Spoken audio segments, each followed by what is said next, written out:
Avec le cœur que c'est un privilège pour moi et une joie d'être au milieu de vous. C'est vrai, le Seigneur sait combien j'ai à cœur, dans le profond du cœur, j'ai bien aimé cette église. Que Dieu soit loué de pouvoir rester là avec vous jusqu'à demain soir. Oui, le Seigneur est vivant. Et le témoignage que nous avons entendu ce soir, je vais surprendre un peu peut-être, du Père serviteur, mais je peux vous dire, moi qui étais témoin, parce que je sais que vous ne doutez pas de cette chose. Mais ce soir, nous allons parler d'autre chose, quelque chose qu'on connaît bien, les enfants de Dieu. Vous l'entendez derrière? Ce qu'on connaît bien, c'est un passage qui me tient à cœur depuis quelques jours déjà, et plus connu des chrétiens. Le plus qui est commenté, le plus qui est cité, même par le prédicateur, souvent de fois, et le plus qui est commenté entre sœurs. Quel est ce passage-là? C'est bien, c'est la marque.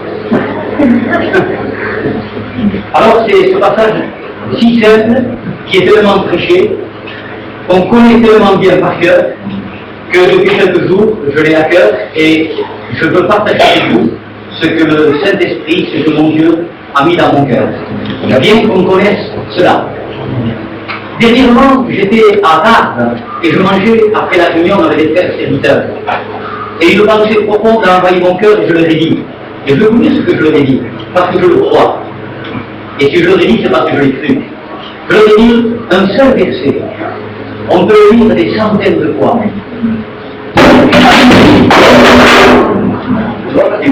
On peut lire des centaines de fois un seul verset, mais jamais, même qu'on vivrait très dur en le lisant tous les jours, jamais on ne pourra arriver à la profondeur du verset. Un vieux serviteur de Dieu disait ces paroles-là, j'ai lu la Bible 100 fois dans ma vie, 2 fois c'est grand texte, mais la première fois la dernière. Je l'ai lu 100 fois et je l'ai fait qu'effleurer un océan. C'est-à-dire qu'il n'a pas touché, il a effleuré seulement. Alors, un seul verset peut nous apporter encore beaucoup. Alléluia. Alors, nous faisons cette lecture ensemble de la parole du Seigneur, parce que j'ai dans mon cœur, comme je l'ai dans la lecture, mais que c'est très, très important. Pour nous-mêmes, les serviteurs de Dieu, nous l'avons entendu 1000 fois. Eh bien, elle va encore nous apporter à nos serviteurs de Dieu. Alors, c'est dans l'évangile de Luc, au chapitre 10 et au verset 38. Ensuite, nous prierons ensemble le Seigneur pour lui dire, Seigneur, je me sens peut-être un peu, ou plutôt je me sens pas bouillant. D'autres vont dire, moi je me sens assez libre. Seigneur, ce soir, je te prie. Tu as rempli la terre de ta lumière par une seule parole, qui dure encore des milliers d'années après, que la lumière soit. Une seule parole, tu as dit, qu'elle soit pour moi. Donc, prie à notre cœur, parce que là, la prière, c'est chacun pour soi. Alors ensuite, nous prions le Seigneur pour qu'il y ait des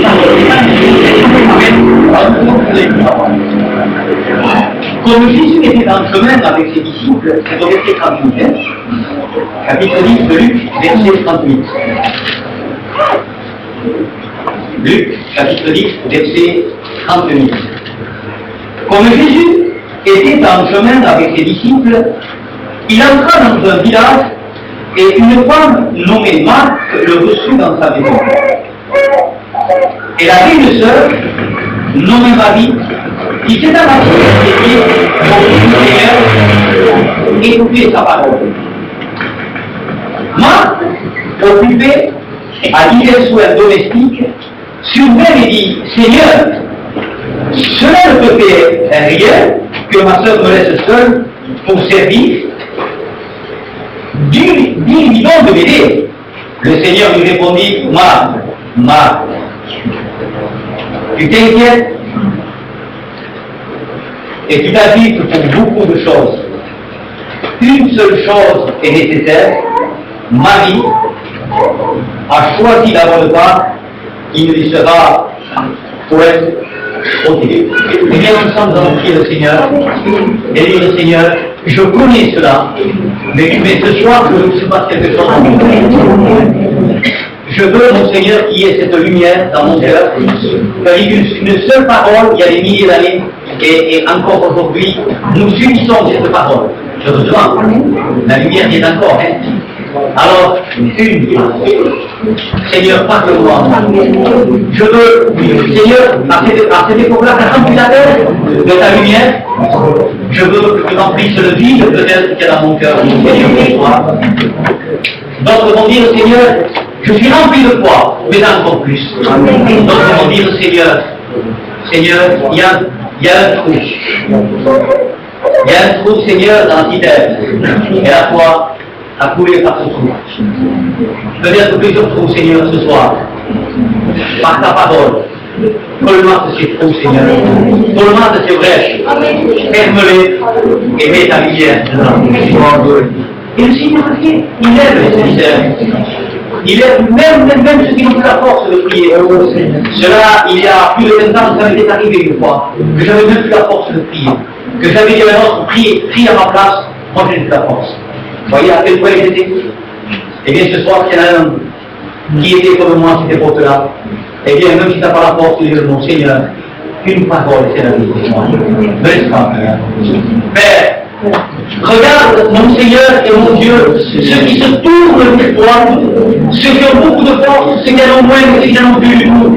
Notre Père qui est aux cieux, ce soir, que la lumière soit au nom de Jésus.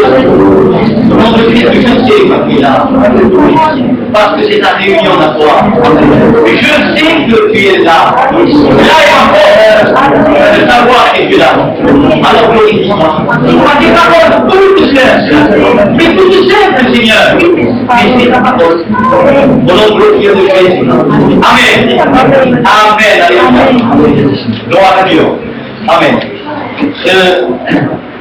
Donc, c'est un passage que nous connaissons tellement bien tous. Voici que Jésus passant devant, dans ce petit village de Bethanie, et passant devant la maison de cette femme qui s'appelait Marthe, parce qu'il est question de Marthe. Et voici que cette femme invite, une femme qui s'appelait Marthe invite Jésus à rentrer dans sa maison. Et Jésus est rentré. Parce que je voulais vous dire quelque chose que vous savez aussi bien que moi. Quand on invite Jésus quelque part, même si on ne le voit pas, même si on ne le sent pas, même si notre chair ne tressaille pas, Jésus n'est pas loin. Je vous le dis au nom de Jésus. Il dit, je me tiens à la porte, si quelqu'un frappe. Il a dit tout simplement, je rentrerai. Je rentrerai. Ça veut dire par là qu'il n'y a rien à faire, il rentrera. Vous voyez, par exemple, Job ne sentait plus la présence de Dieu. Vous connaissez l'histoire de Job, n'est-ce pas? Il ne sentait plus la présence de Dieu, il disait, si je savais où le trouver, je ne le trouve plus. Si j'avais au moins quelqu'un qui soit entre lui et moi, pour que je le trouve, mais je ne le trouve plus. Tellement il était au fond du puits. Mais Dieu était là. Et il a vu après que Dieu était là, mais bien plus tard. Et Jésus donc est rentré dans cette maison. Je voudrais vous dire que la première des choses, que c'est extraordinaire, que c'est glorieux, quand quelqu'un dit à Jésus, viens Seigneur, rentre. C'est la chose la plus belle qu'une créature humaine sur cette terre puisse faire. C'est la plus grande des choses qu'une créature humaine puisse faire, viens Jésus, rentre. Mais je voudrais vous dire aussi que c'est quelque chose d'important, de très important quand Jésus rentre quelque part. Cette femme le fait rentrer, je ne veux pas dire par là, que cette femme l'a laissé tomber. Loin de là ma pensée. Mais Jésus étant dans sa maison, son cœur était beaucoup plus occupé aux choses terrestres qu'à ce Jésus qui a fait rentrer dans sa maison. Et là, il nous dit que Marthe avait une sœur, voyez, elle ne savait pas. Elle avait une sœur, comme si c'était quelque chose d'étranger à Jésus. Elle avait une sœur, le personnage principal, c'est Marthe. Elle le fait rentrer, mais voici, parce que la vérité, c'est vrai qu'elle avait à s'occuper des choses. Mais le Seigneur nous a jamais dit de ne pas le faire. Mais la vérité, c'est que son cœur était là. Vous voyez, son cœur était là. Et cette femme avait une sœur. Mais cette sœur, sitôt qu'elle a vu le Seigneur, elle s'est assise à ses pieds et elle est restée là. Combien de temps ça a duré? Je n'en sais rien. Pour moi, il y a déjà 25 ans. Pour cette femme, je ne sais pas le temps qu'il y avait. Elle était là, assise, et ça, mes amis, si nous n'avons pas fait savourer ces paroles, la parole du Seigneur, eh bien, tout ça ne parle plus en savourant la parole de Jésus ce soir. Parce que ceci a été écrit pour nous. Jésus savait qu'en rentrant dans cette maison, il savait que ce soir, ça serait dit ici, pour quelqu'un ou pour plusieurs. Jésus voyait déjà ici ce soir que cette parole serait commentée ici ce soir pour quelqu'un ou pour plusieurs. Parce que Jésus qui était Dieu, disons, n'est pas rentré dans cette maison comme ça pour passer un moment. Mais c'est pour que cela soit dit et qu'il y en aurait beaucoup qui auraient besoin de cette parole dans tous les fils des siècles. Et peut-être en particulier ce soir. Je répète, il nous est dit que cette femme s'est assise pour écouter ce que Jésus avait à dire. Vous savez que vous pouvez être assis sur cette chaise et ne pas écouter ce que Jésus a à dire. Vos pensées peuvent aller ailleurs, peuvent être distraites. C'était le cas de Marc. Mais cette femme, l'évangile nous spécifie bien, dit bien, atteste bien qu'elle était assise au pied du maître pour écouter ce qu'il avait à dire, pour écouter sa parole. Et ça, c'est important. C'est le premier pas important, une fois que Jésus est rentré dans une vie. Regardez, parce que Dieu nous parlait, quand Dieu avait sorti par Moïse le peuple d'Israël, et qu'il lui a fait traverser un peu de désert et la mer Rouge, Dieu a conduit le peuple à la montagne du Sinaï. Et là, la voix de Dieu dans un tremblement de tonnerre, dans des flammes de feu, des choses que le peuple avait le peur terrible, puisque le peuple va le dire. Mais quelle est la parole de Dieu que les milliers de personnes ont entendue? Quelle est la première des choses que Dieu a dit à son peuple? Quand il a parlé à haute voix pour la première fois au Sinaï, à des milliers de personnes, je dis bien à des milliers de personnes qui étaient au pied de la montagne du Sinaï, quelle est la première parole, c'est important, que Dieu a dit? Ah, si vous ne savez pas, je me fâche. Quelle est la première des choses que Dieu a dit? Écoute. Voilà ce que le peuple a entendu. Écoute. La terre a écouté quand Dieu a dit que la lumière soit, elle fut. Parce que juste avant, l'Esprit de Dieu se mouvait au-dessus. Écoute. Il aurait pu commencer par notre parole. Mais dans le Dieu de la sagesse, il savait que le plus important commence par écouter. Écoute. Et c'est ce que nous devons faire ce soir. Mais c'est ce que faisait Marie. Et je répète, Marie était assise. Alors regardons ensemble, elle était là, assise. Et c'est important de le voir assise. Parce que nous allons voir autre chose après. Elle était assise au pied du maître. Alors là, Marthe, au bout d'un grand moment, combien de temps est passé, je ne sais pas. 1 heure, 2 heures, 3 heures, 4 heures, je ne sais pas, je ne pourrais pas vous dire, ce n'est pas écrit, je n'ai pas la révélation. Mais certainement qu'il est passé un bon bout de temps, parce que Jésus s'est entendu dire un reproche assez sévère par Marthe. Et vous savez, quand on a un autre à la maison, la politesse même, c'est pas lui faire un reproche. Si on fait rentrer quelqu'un à la maison, il se fait un reproche. Et il a dit, tu ne te préoccupes pas, ça ne te fait rien, qu'elle ne m'aide pas, que ma sœur Marie ne m'aide pas, tu ne t'en préoccupes pas, ça ne te fait rien. Mais Jésus savait qu'elle allait dire ça. Pour nous ici ce soir, ou pour une personne, je ne sais pas, mais Dieu le sait. Alors nous savons ce que Jésus a répondu. Il se tourne vers cette femme, que c'est important pour moi. Et quand Jésus a bien voulu faire comprendre, dire quelque chose, appuyer sur quelque chose, vous avez remarqué qu'il a dit toujours 2 fois la même chose en parlant. Vous n'avez pas remarqué cela? Par exemple, pour dire une vérité, en vérité, je te le dis. Et là, il dit, Marthe, ne croit. Et Jésus ne parle jamais en vain. Et il ne se répète jamais en vain, le Fils de Dieu. Marthe, 2 fois, il nomme son nom, mais pour lui dire quoi? Pour qu'elle écoute bien. Tu te troubles et tu t'agites.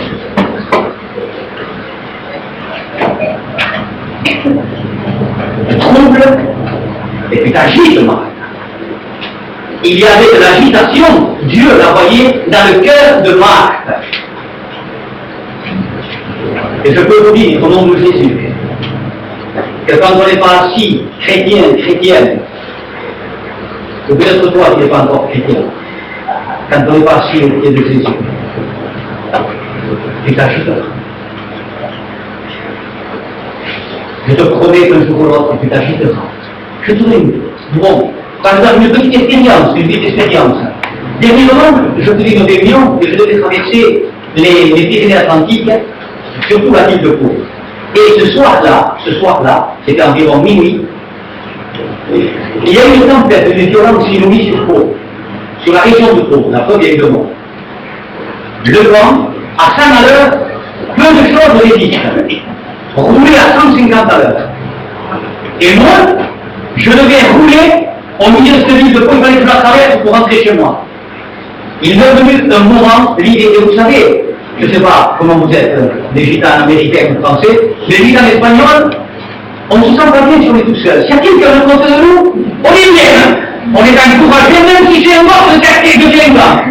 Mais si on est tout seul, vous trouvez qu'il y a comme une angoisse qui se passe à l'intérieur. On n'est pas tout seul, on est comme ça. Eh bien, j'étais donc tout seul dans la voiture, et je vous promets que ce n'était pas beau. J'ai jamais vu autant d'éclairs aussi puissants. Je ne pense pas du tout. Je voyais le ciel par des éclairs, je le voyais de loin. Et je vous dis que ce n'est pas beau. Et à un moment donné, il y a comme une petite angoisse, parce que c'était pas beau, je vous le dis sincèrement, c'est facile à le raconter ici. À un moment donné, il y a comme une petite angoisse qui est montée à mon cœur. Et tout d'un coup, je dis, mais Jésus jusqu'à tes pieds. Si vous saviez, la paix qui m'a envahi, parce que c'était très vite. Et on aurait dit, je ne sais pas si peut-être je n'exagère pas dans ce que je dis, mais j'avais l'impression que Dieu m'ouvrait la route. J'ai dit bien que j'avais l'impression que Dieu m'ouvrait la route et je me sentais bien. Marthe du David, une seule chose. Regardez le livre que j'ai à la main. Il y en a des choses nécessaires ici, n'est-ce pas? Sinon, qu'est-ce qu'on pêcherait? Parce qu'il y a beaucoup de choses nécessaires. Jésus a dit, une seule chose est nécessaire. Et nous verrons après pourquoi. Une seule. De la bouche du Fils de Dieu, de la bouche du Fils de celui qui a créé l'univers et celui qui a créé lui-même, est sortie cette puissante vérité. Une seule chose est nécessaire et elle l'a choisie. Et cette part ne lui sera pas ôtée. Et je peux vous dire que si Jésus l'a dit, c'est vrai, 2000 ans après aujourd'hui, cette part ne lui est pas ôtée. Ah, réfléchissons un petit peu. Dans 2 milliards d'années, cette part, cette bonne part ne lui sera pas ôtée. Pourquoi? Parce que Jésus l'a dit qu'à elle, à Marie, cette part ne lui sera pas ôtée. Mais voyons maintenant. Pour un tel témoignage du Fils de Dieu, qu'a fait cette femme? Pour que Jésus, en somme, donne une gifle à Marthe et témoigne que la seule chose de nécessaire, c'est Marie qui l'avait. Mais qu'est-ce qu'a fait cette femme, mes petites sœurs? Mais quel exploit elle a rempli? Est-ce qu'elle a fait 1000 km de la mer pour venir au pied de Jésus? Elle devait être dans les hommes. Mais quel exploit elle fait? Qu'a-t-elle fait de grand? Qu'a-t-elle dit de si important? Que tu es grand, Seigneur, que tu es bon, tu es le Fils de Dieu? Ni une parole. Marthe a parlé, elle n'a rien dit. Pas un mot mot. L'évangile nous dirait qu'il avait parlé. Marthe a parlé, mais elle pas un mot. Elle est restée au pied du maître. Elle n'a rien dit. Sa position, c'était d'être assise au pied du maître. Premièrement, mes amis, partout ailleurs on s'agite, c'est la première des choses. Mais au pied du maître, il y a une paix qui envahit l'âme. Et qu'a dit Dieu? Assis-toi. Assis-toi à mes pieds ou assis-toi à ma droite. Regardez la parole. Jusqu'à ce que je fasse de tes ennemis ton marchepied. Voyez, assis-toi. Vous trouvez ça dans la parole du Seigneur. Assis-toi à mes pieds ou assis-toi à ma droite. Jusqu'à ce que je fasse de tes ennemis ton marchepied. Il y a des ennemis. Il y a l'épreuve. Il y a l'adversité. Il y a la difficulté. Mais attends là. Être assis, c'est une position de repos. Pourquoi dans les églises on met des chaises? Pour qu'on écoute dans le repos la parole de Dieu. Pourquoi quand quelqu'un rentre dans une maison, qu'est-ce qu'on lui dit de suite? Assis-toi. Être assis, c'est une position de repos. Moi qui ai été un peu fragile d'avoir beaucoup roulé en voiture, je sais que j'ai été un peu fragile, eh bien, souvent de fois quand je m'assois, je sens le repos. Un repos.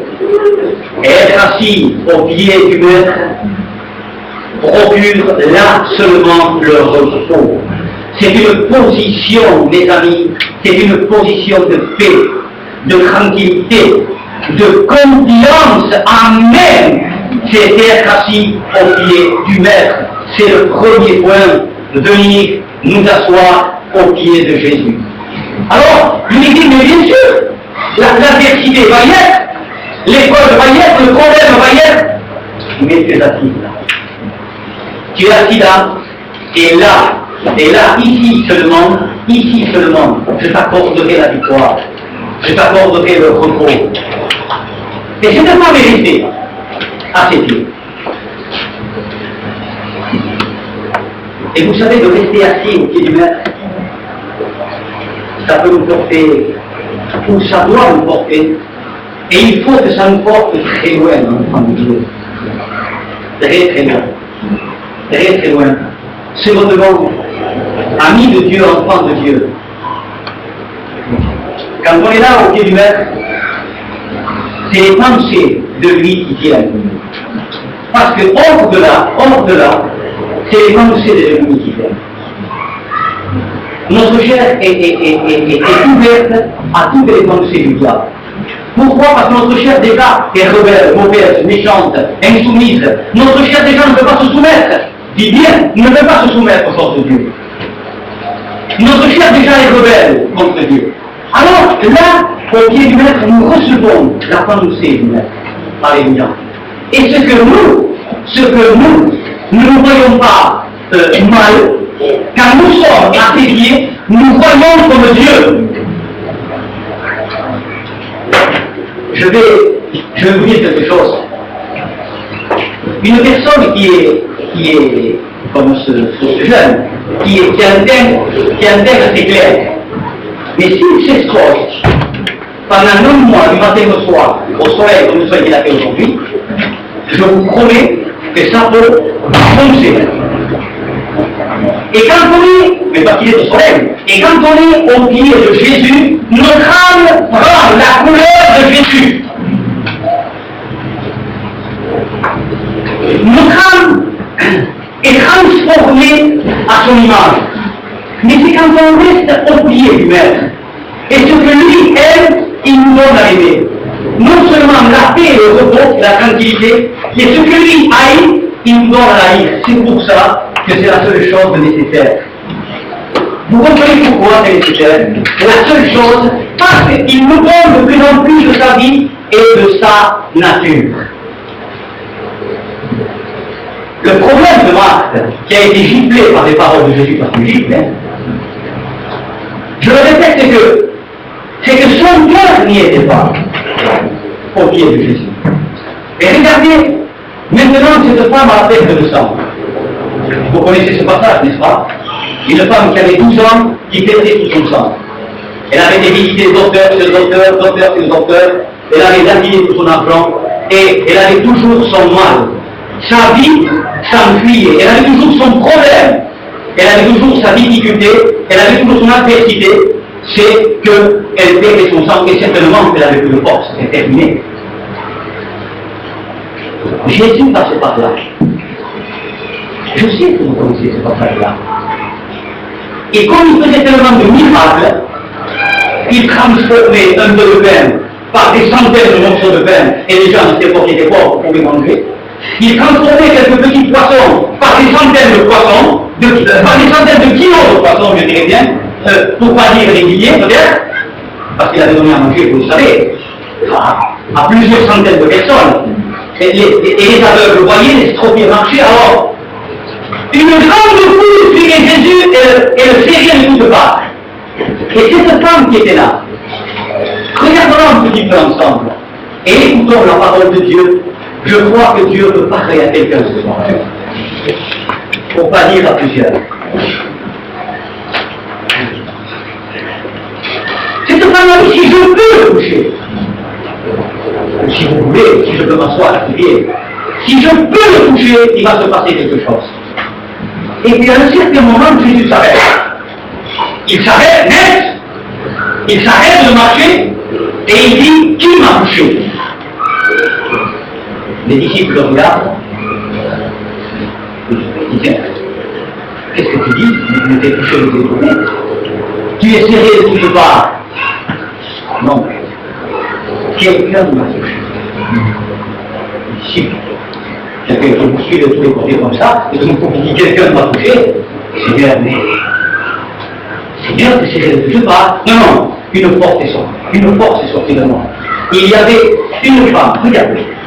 Cette maladie était une maladie impure en Israël. Deuxièmement, une femme n'était pas à cette époque-là, disons, grande chose en Israël. Vous savez, puisque son mari pouvait la laisser pour n'importe quoi. Donc, c'était pas grande chose. En plus, elle avait une maladie impure. Et voici, maintenant que Jésus va dire, parce qu'une femme l'a cherchée, et qu'elle est rejetée par les hommes, cette femme. Pas où elle est passée, je n'en sais rien, mais elle s'est creusée, elle s'est fait un passage à travers des jambes, à travers.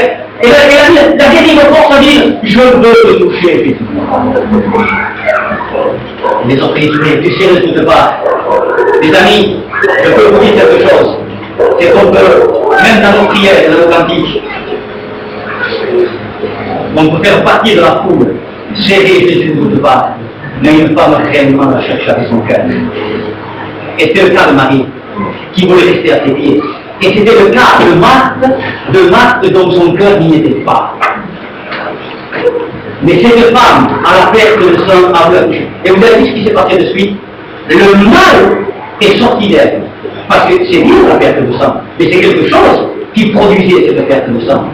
Le sang, elle ne perdait pas le sang comme ci, comme ça, ou parce que, non, mes amis, c'est parce qu'il avait une certaine maladie qui, par exemple, quelqu'un qui souffre beaucoup de la tête tous les jours, c'est parce que quelque chose lui procure ce mal de tête. Quelqu'un qui se met à boiter du genou, ça ne boite pas comme ça, c'est parce qu'il y a une maladie, quelque chose qui a procuré ce mal au genou. Et pour cette femme, c'est pareil. Mais regardez immédiatement, le mal est sorti de cette femme. Et quand le mal est sorti, l'hémorragie s'est arrêtée. Voyez. Je peux vous dire ceci ce soir, au nom du Seigneur Jésus, que cette position d'être assis au pied du Maître, ou faire comme moi, c'est deux choses totalement différentes. On peut toucher Jésus comme la foule, comme le peuple, mais une force n'est pas sortie de lui. Et qu'est-ce que c'est sa force? Quand une force sort de Jésus, qu'est-ce que c'est? Lui qui est Dieu, qu'est-ce que c'est quand une force sort de lui? Chrétien, au nom de Jésus. Au nom de Jésus. Il a dit que la mer rouge se sépare en deux, elle s'est séparée. Il a créé l'univers. Qu'est-ce que c'est la force de Dieu? Mais qu'est-ce que c'est? Mais qu'est-ce que c'est? Regardez le soleil. Qu'est-ce que c'est? Et ils envoient, les deux sœurs envoient quelqu'un chercher Jésus pour qu'il vienne de suite. Et Jésus n'est pas venu. Ah, pour nous que c'est facile, ici, de le dire. Mais quand ces deux sœurs, voyez leur fils, leur frère s'éteindre peu à peu à la maison. elles n'avaient que ce seul frère. Et quand elles le voyaient s'éteindre peu à peu, sans arrêt, s'éteindre, et elles étaient à la porte, elles étaient à la fenêtre, elles étaient là sur le sentier, Jésus n'arrivait pas. Et un jour, ils l'ont vu, il est mort. Je vous promets, il aurait pu y avoir un moment de révolte, parce qu'elle avait envoyé appeler. Alors, le désespoir total, bien que la science n'était pas comme aujourd'hui, mais ils savaient comme aujourd'hui, c'était un mort, c'est un mort. Il n'y avait plus de solution, il n'y avait plus de remède, il n'y avait plus rien. C'était l'écoulement total, là, il n'y avait plus rien à faire. Il n'était pas venu. Et voici que 4 jours après sa mort, voici que Jésus a dit. Il arrive Jésus. Et la première encore qu'il a vue, c'est Marthe. Alors elle va vers lui, et lui dit face à face comme ça, Seigneur, si tu étais ici, mon frère ne serait pas mort. Disons que c'est logique, non? Mais c'est un face à face avec Jésus. C'est un reproche flagrant que cette femme a fait à Jésus. Parce que mon frère à moi que j'aime, il est mort, il n'y a plus rien à faire, il est mort, c'est ce que je voulais dire, et tu n'es pas venu, et on t'a envoyé chercher, et tu n'es pas venu. Elle n'a pas dit ça, ça veut dire ça. En disant, si tu étais ici, notre frère ne serait pas mort. Alors il y a une conversation entre Jésus et Marthe. Et puis, cela est dit à Marie. Un moment après, Marthe lui dit à Marie, il est là. Mais regardez la différence. Elle a dit quelque chose aussi. Mais regardez la différence. Elle marque celui face à face, c'est avec Jésus. Elle, Marie, elle court vers lui et elle se prosterne à ses pieds. La différence est grosse. Tout à l'heure, nous avons parlé d'assise, qui est une position de repos, de tranquillité. Que même Dieu a dit, assis-toi à ma droite, je ferai de tes ennemis ton martyr. En somme, la victoire totale sur toutes tes difficultés. Mais toi, attends patiemment, monsieur. Parce qu'à me dire, Dieu. Maintenant, ce n'est plus assis, mais il nous a dit qu'elle s'est jetée, elle s'est prosternée à ses pieds. Devant Dieu, on se prosterne que devant les rois. Elle l'a reconnu comme le roi et elle a accepté la difficulté. Ça veut dire qu'elle a accepté. Pourtant, son petit frère, il sentait déjà monter les tombeaux. Il n'y avait plus rien à faire pour lui. Il n'y avait aucune révolte dans son cœur. Elle a accepté, sinon elle ne serait pas prosternée. Elle s'est prosternée devant Jésus. Et une fois qu'elle s'est prosternée, si tu étais ici, mais ça change totalement de couleur, ça change totalement de caractère. En plus, quand t'a appelé, tu n'es pas venu, rien. Elle s'est prosternée. Et au bout d'un moment, merde, c'est tu sais plus. Marthe ne s'est pas prosternée. C'est la position de quelqu'un qui accepte tout de Jésus. Aussi bien le bien, qu'aussi bien les pépins graves qui peuvent nous arriver. Vous comprenez, les sœurs? Et c'est ce qui a plu au maire. C'est ce qui a plu au maire. Parce que je voudrais remarquer une chose, c'est que Jésus n'a pas pleuré souvent. Il n'a pas pleuré quand Marthe a parlé, mais quand Marie a parlé, au bout d'un moment, il a pleuré. Marie s'est jetée à ses pieds, ça voulait dire tu es le Seigneur, tu es le Maître, tu es tout. Voilà où ça l'a conduit. Et ça, c'est la route du chrétien. Amen. C'est la route du chrétien, mes amis. Dieu veut nous enseigner quelquefois. On dit, mais pourquoi il a dit de ça, celui-là? Est-ce qu'il a péché? Les 3 copains de Job faisaient la même chose. Non, mes amis, c'est possible que ça peut arriver. Mais pour Job, c'était pas vrai. Pour Job, c'était pas vrai. Mais à travers des grandes épreuves, Dieu peut faire de nous la purification totale et des instruments à la gloire et la louange de son Seigneur. Et Marie a suivi cette route. Mais on ne peut pas en arriver là sans être assis au pied du Maître. Parce qu'on peut être ailleurs. On peut, les sœurs, faire les casseroles, faire cuire les pommes de terre, faire cuire le jambon avec, préparer le repas pour les compagnons. Mais le cœur est assis au pied du Maître. Les frères, ils peuvent être ailleurs, en train de chiner, en train de travailler, en train de conduire. Mais le cœur au pied du Maître. Et il s'élève tout seul un cantique. Malgré l'épreuve. C'est pour ça que Jacques dit, regardez là je vais vous trouver. Regardez comme une joie complète les diverses épreuves qui peuvent vous arriver. Les diverses épreuves qui peuvent vous arriver. Regardez comme une joie complète. C'est ce qu'a fait dans sa tristesse Marie en se jetant au pied du Maître. Mais c'est sa communion avec lui qui lui a porté la couleur de Dieu dans son cœur, dans son âme. Mes amis, on ne peut pas arriver être à l'image du Christ si on ne reste pas à ses pieds, dans une position de repos, de paix, de tranquillité. Là, ses pieds nous donnent tout. Attends, est-ce que je passe de tous les adversaires, quels qu'ils soient, ça peut être la maladie, ça peut être l'épreuve, ça peut être n'importe quoi, ça que je passe de tes ennemis comme marche-pied. Assis-toi. Et Marie, à travers cette merveilleuse histoire de Marie, Dieu nous montre la route. Mais c'est pas fini avec Marie, ça continue. Parce que Dieu voulait, même dans cela, la faire arriver encore plus loin. Et nous retrouvons Jésus dans ce village de Béthanie de nouveau. Encore quelques temps après, il rentre dans une maison, qui n'était pas la maison de Marthe et de Marie, et là il se met à manger avec un personnage. Marie rentre, et c'est là que Dieu nous a bénis. Ça c'est le chemin. Vous avez vu le processus, vous avez vu le chemin. Marie rentre avec un vase d'albâtre, de parfum de nard pur. Ça va lui porter.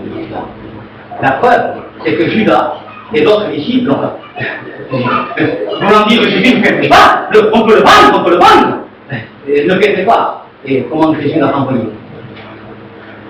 Qu'a fait cette femme? Elle a sorti un peu de parfum pour lui mettre dessus. Elle a cassé. Voilà où ça va. Nous avons vu assis, prosterné malgré la mort de son frère, et maintenant notre part, notre personnalité, notre orgueil, notre justification, même celle qu'avait Job, notre justification. Et Dieu en est arrivé à cette vérité de briser notre moi. Et elle l'a brisé, l'a pris par terre, elle l'a brisé au pied du Maître. Alors là, tout le parfum est sorti. Et il lui a pas resté une goutte de parfum. Pas une goutte. Elle a pris le parfum, elle lui a versé sur la terre, elle lui a versé sur ses pieds. Ça voulait dire exactement, Seigneur, je ne suis plus rien, j'accepte tout, tu es tout. Ce n'est plus moi, c'est toi. Alors là, c'est un instrument. Là, c'est déjà le ciel. Amen, alléluia. Amen, alléluia. Mes amis, je sais que vous connaissez l'histoire de moi et de Marie.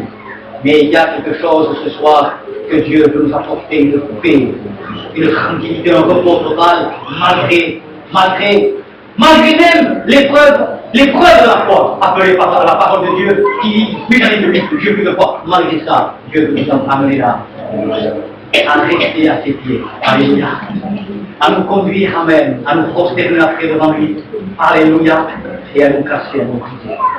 Et de fois on dit, je n'en peux plus, c'est fini, comme moi une fois, j'ai eu la force de prier, mais il voulait me casser. Il ne peut pas me casser tant que moi je ne me casse pas devant lui. Non plus moi, mais toi, Seigneur. Et c'est cette vie de dire oui, Seigneur, je reste à tes pieds. Donc je suis confiant malgré l'épreuve, les diverses épreuves, comme dit Jacques, les diverses épreuves. Et je terminerai par ce petit témoignage de ce bateau qui était en réduction. Alors les mariniers couraient de côté à l'autre, à bâbord, à tribord, sur le bateau, sur le pont, partout. Et il y avait une petite jeune fille qui avait, je ne me rappelle plus, peut-être 11 ou 12 ans. Et elle était là, et elle criait, elle était tranquille, et le bateau se levait, et il se levait, il se cassait, et cette petite jeune fille, elle chantait, elle était tranquille. Et un marinier, quand on rentre de l'auteur, mais il n'a pas peur. Tu le sais, je n'ai pas peur. Mon père qui était là-bas, il était capitaine. Quand on est assis, au pied du Maître, avec les difficultés des épreuves sont grandes, et c'est lui qui s'en charge. Et il nous conduira à l'acceptation de certaines choses qu'on ne voulait pas. Amen. Et il nous conduira à une plénitude de sa joie, de sa paix, de son bonheur. C'est le chemin de Dieu, c'est le chemin de Marie. Ils ont eu ensemble ce soir, Seigneur. Seigneur, c'est un peu trop que tout ça, tout ensemble, Mais je sais une chose, Seigneur. Je sais une chose. C'est que je veux venir à tes pieds. Que je fasse quoi que ce soit. Mais je veux, avec ton aide, rester à tes pieds, Seigneur. Alléluia. Rester à tes pieds. Nous pourrions parler de ça encore quelques heures. Mais je pense qu'on va s'arrêter. On va s'arrêter et dire Seigneur, Seigneur Jésus. Seigneur Jésus, quelquefois j'ai perdu des pédales. Parce que j'aurais dû rester à tes pieds. Malgré la tempête et les vents violents qui me fouettaient. Seigneur, malgré la barque, comme disaient Pierre et Jean et Jacques, Seigneur, nous périssons. C'est fini, on périt, et tu ne t'en préoccupes pas. Malgré ça, Seigneur Jésus. Seigneur, toi qui es dans ce bateau, je veux rester à tes pieds. Je veux rester à tes pieds, m'asseoir à tes pieds et rester. Alléluia, à l'esprit et en vérité. Et si je suis sorti de tes pieds, Seigneur, si l'épreuve m'a fait sortir de tes pieds, mon Seigneur et mon Dieu, là où je pouvais trouver la paix, le bonheur, la joie et la tranquillité, Seigneur Jésus, je viens tout simplement te demander pardon. Tout simplement te demander pardon comme un petit enfant envers sa mère, envers son père. Et je veux là revenir à tes pieds, mon Seigneur. S'il est rentré chez Marthe, c'est pour que ce soir, ceci soit prêché ici. Parce qu'il est vivant, et c'est sa parole, et c'est la vérité. Amen. Et il va apporter la paix, le repos, la tranquillité. Il demande quelque chose envers ta famille. Alléluia. Baissons la tête. Inclinons-la. Amen. Ceux qui me cherchent, je me laisserai trouver. Les lionceaux éprouvent la disette et la faim, mais ceux qui me cherchent ne sont privés d'aucun bien. Heureuse la femme, heureux l'homme, qui malgré l'épreuve, l'adversité terrible, la difficulté, n'a qu'une pensée à faire. Je veux rester assis à tes pieds. Alléluia. Partout ailleurs, Seigneur, être assis, c'est les marécages. Et on s'enfonce. Toi, Seigneur, tu es le rocher de la vie. On peut s'asseoir à tes pieds. Et plus l'épreuve gronde, et plus je vais être assis à tes pieds. Alléluia. Et plus la tempête est là pour me renverser totalement, et plus je descends au fond du puits. Seigneur, je vais être là à tes pieds. Même si je marche dans la vallée de l'ombre de la mort, Seigneur, je sais que si je suis à tes pieds, je ne craindrai aucun mal, parce que tu es avec moi. Parce que ta houlette et ton bâton me rassurent. Parce que tu dresses devant la difficulté, devant l'adversité, une table en face de mes adversaires. Tu remplis ma tête, Seigneur, et ma coupe déborde. Alléluia. Qui veut avec moi lui dire, Seigneur, si mon cœur n'était pas tout à tes pieds, si d'autres choses comme Marthe m'ont préoccupé depuis que tu étais rentré dans la maison de mon cœur, Seigneur, je veux te demander pardon. Qui veut avec moi demander pardon au Seigneur? Oui, amen, des mains se lèvent. Tout simplement pour demander pardon à Dieu. Je suis sorti de tes pieds l'épreuve, amen, pour moi. Oui, amen, amen. Je veux que le diable voie ses mains levées. Je veux que Dieu voie ses mains levées. Ah, Israël, si tu reconnaissais. Mon David qui a perdu la paix, mon David, parce que tu nous fais sortir de mes pieds. Alléluia. Père, regarde, mon Seigneur, tous ceux ici. Nous te demandons pardon ensemble. Chacun pour soi avec son cœur, au lieu de rester à tes pieds, Seigneur. Souvent de fois, nous sommes restés au pied de la difficulté. Nous nous sommes assis au pied de l'épreuve. Nous nous sommes assis au pied de l'adversité. Nous nous sommes assis au pied de la tempête, mon Seigneur. Quand toi, tu es dans la barque, Seigneur, tu as dit à tes disciples, j'en veux peu de foi. Alors tes disciples ont pu dire, qui est-il celui-ci? Qui est-il? À qui même les vents et la mer obéissent. Oui, enfant de Dieu, la mer, les difficultés, les preuves, tout, la maladie, obéit. Reste assis, tranquillement, plus le vent souffle fort, plus la tempête souffle fort, plus la difficulté souffle fort. Dis-lui, je suis à tes pieds. Je n'ai pas la force d'autre chose, mais que de rester à tes pieds. Alors pardon, Jésus. Demande-lui pardon dans le cœur, pardon. Que ton sang, mon Seigneur, me purifie. Maintenant, Seigneur, aide-moi par le Saint-Esprit à rester mon bon Seigneur à tes pieds. Ailleurs, c'est l'angoisse, Seigneur. Ailleurs, c'est l'angoisse, c'est la tristesse, c'est l'amertume, c'est le découragement. Ailleurs, Seigneur, le diable doit faire de la foi. Il faut tout ailleurs, Seigneur Jésus. Mais à tes pieds, je risque rien. À tes pieds, je reviens à tes pieds, Gilles. Je viens à tes pieds, Seigneur de la vie, je viens. Et je demeure. Oui, Amen. Alléluia. Alléluia. J'aimerais quand nous avons chantions un cantique au Seigneur. Un cantique de louange. Avec le même élevé au ciel. Un cantique de louange qui le glorifie. Alléluia. Alléluia, oui. Chantons le verset qui est.